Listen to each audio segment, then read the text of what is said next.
All right, ladies and gentlemen, this is a super impromptu message about Mercury and Virgo, Mars and Virgo, and what I feel like they're doing. This really isn't much of a astrological breakdown. This is more of just an intuitive feel, personal experience in my life, what I see out there, what I'm hearing during these applications for the Sacred Innovator Retreat. You saw my shit light up. Excuse my language. You know I'm lighting up because I stopped cursing a long time ago in these videos. Um, so yeah, definitely take the time to apply. One of the things I heard yesterday was like, coworkers and I've heard this even in my membership. Like, feel free to check out the membership with coworkers and like what that relationship is like and how that relationship is so tough. Well, the first thing that's happening is Virgo is our coworkers. Okay, it's how we work with them. It's how we find a way to continue to change on the day to day or alter a mindset, especially with authority figures, with our frustrations in the career space, all right, that we go through daily. We're looking to really kind of switch up these conversations. And, I was on a application call yesterday and I had a talk about, how like it would help. Like, oh man, I think one of my coworkers have this emotional wave thing going on. And I'm like, you know, whether you have an open solar plexus or a defiant solar plexus in human design. And the shifts and talks about like, man, I want to look at their chart because maybe I can kind of help them figure out like what this wave is, so that they also can understand when I need to take space, that none of this space that I take is personal. It's just for my own mental health. So this is one of the biggest things I see happening. Like, we're actually becoming more intimate with Virgo Mercury, Mars and Mercury. Yeah, Mercury and Virgo and Mars and Virgo. One, by the actions and the ways in which we're asserting ourselves, and this really harmonious aspect we have to Jupiter and Taurus, which is about to be exact soon at like 13 degrees, which really puts you in a more optimistic mindset. Like, it takes some of that negative um, focus that the feminine could have focus on if she's trying to destroy something and break something down in order for it to be reborn like the phoenix.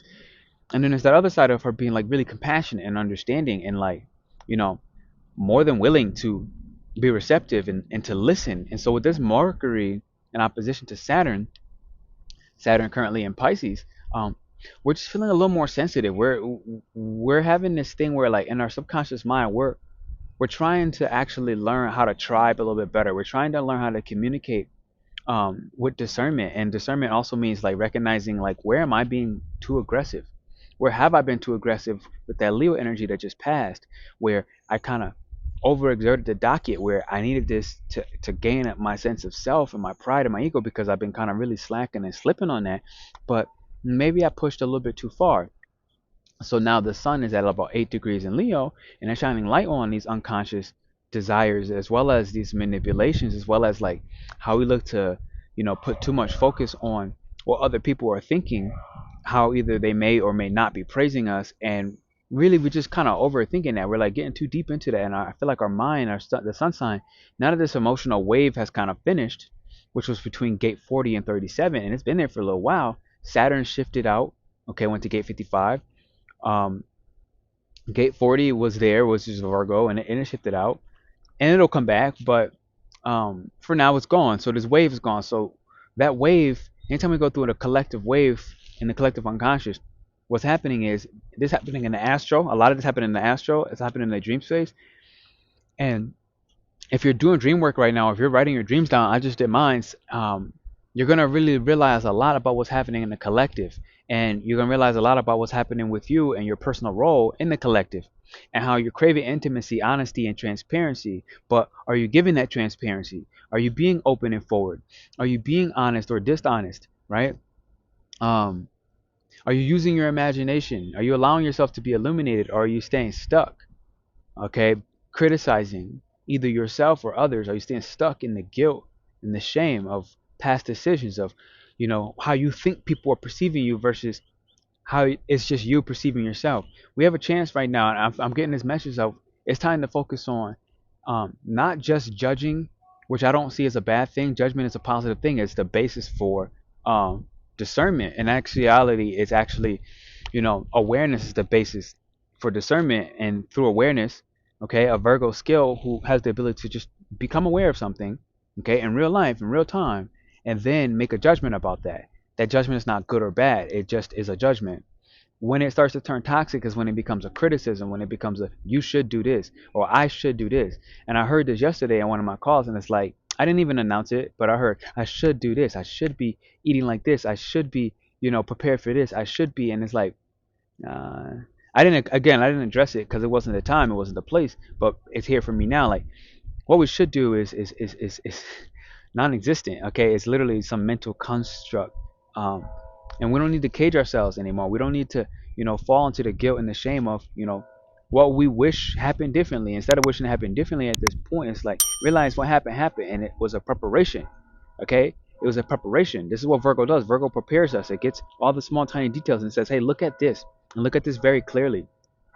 All right, you have this dream, and this dream is going to require you to instruct, it's going to require you to inform, it's going to require you to shift and do blah blah blah in order to bring form to something that is formless, let's say Pisces. So really a lot of this is like right now I'm telling you, Mars is in this Jupiter trine at 13 degrees. Who we truly are, honestly, uh we have this chance to really kind of not assert ourselves, not fight right now. This is not Aries energy. Leo is getting ready to kind of whiff up out of the sky. Retrograde is Venus is invisible in the sky, so it's like our relationships, our people, they're not really seeing us right now, and this is a positive thing in my opinion. The fact that Venus can't be seen, because when it's not seen, it means that money's not going to flow as easily. Relationships are not going to be as important or at the forefront from another person to you, rather than a relationship with yourself.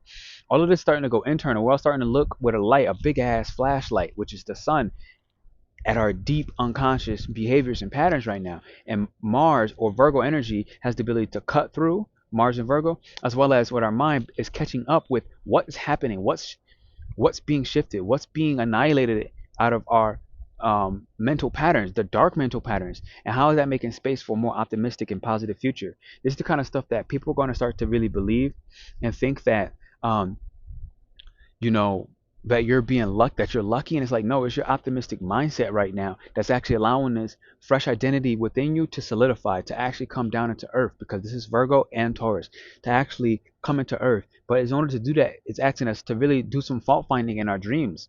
It's asking us to really do some fault finding in our relationship with our coworkers, because maybe you're not doing dream work, but you have coworkers, and if you have coworkers, they're reflecting something to you that you can judge, that you can become aware of, and that judgment is not for them. So understand, I'm not telling you to judge the next person or even make your judgment apparent. Your judgment right now is supposed to become really apparent to you and find the faults within your criticisms. This is the major piece. Like, whoever you're having difficult conflicts with right now, you're misinterpreting, and people are not hearing your problems, or people seem to have a short attention span with you. This happened to me just yesterday with somebody, and I was like, look, like, I don't care. I flat out told somebody, I was like, look, like, I don't care, like, stop explaining. I really, truly, I promise you, I don't want to hear it, because what I'm hearing right now is not truly you, and because it's not truly you, I have no space for it. So it's like, this isn't personal. It's just the fact that where I'm at right now is about intimacy with myself and intimacy with truth, intimacy with honor, intimacy with integrity. And it's like anything that's outside of those alignments, I can't hear the frequency.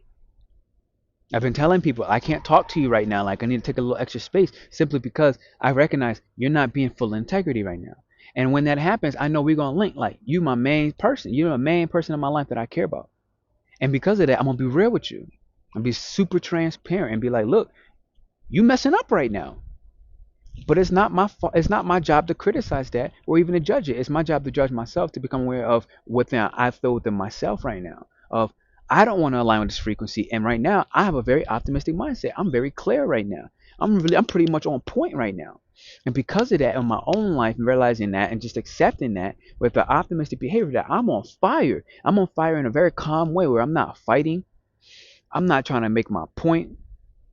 I'm not trying to impress nobody. I'm just really getting in tune with, wow, this is what it means to become intimate with myself, with my own dreams, with my own direction, with what I find useful, with what I'm analyzing right now within myself as something to praise within myself.